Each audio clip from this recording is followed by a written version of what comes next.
Back here at home, as Philadelphia's Police Commissioner Danielle Outlaw nears 1 year on the job, the city finds itself in the midst of a public safety crisis. We're talking near record-breaking murders, ongoing calls for police reform, all amidst a pandemic. Yeah, I sat down with the commissioner to hear from her about what's being done right now and what we can expect in this new year. She was very candid, too, about the numbers, the department, and what it's really like being the first black woman at the top coming in from the outside.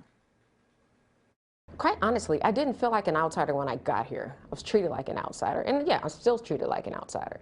It takes time, again, for people to get to know you. But when we talk about being a first, along with that comes, you don't get the benefit of the doubt, right? So it doesn't matter that I came here with qualifications and experience and all of these things that the administration saw, which ultimately gave me this job.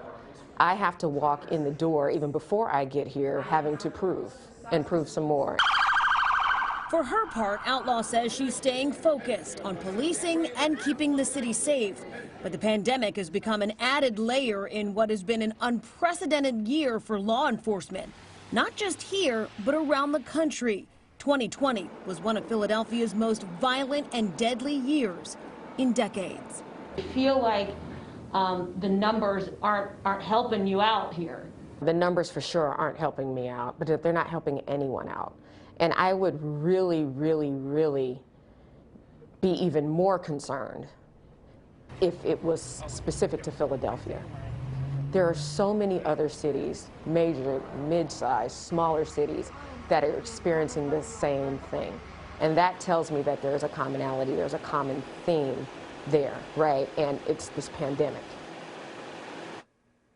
And as we've reported, these other cities like Chicago, New York, LA, dozens of other cities on top of those, they're also reporting a much higher number of murders for 2020. Outlaw says, though, there is a plan, and that plan is already in the works. Yeah, and she says it includes really focusing on the neighborhoods that are driving crime, getting into the community, connecting with people, listening, getting the guns off the streets, and so on. Yeah, we talked for 45 minutes, and really, she really opened up. It was a really eye-opening conversation because she's been on the job for like 10 months. Right. We haven't really heard a ton, so we got a lot more, and that's coming up tonight on NBC10 News at 5. That sounds very good. Yeah, just from what you've shared with me, it's very candid. Yeah. So a lot to look forward to there.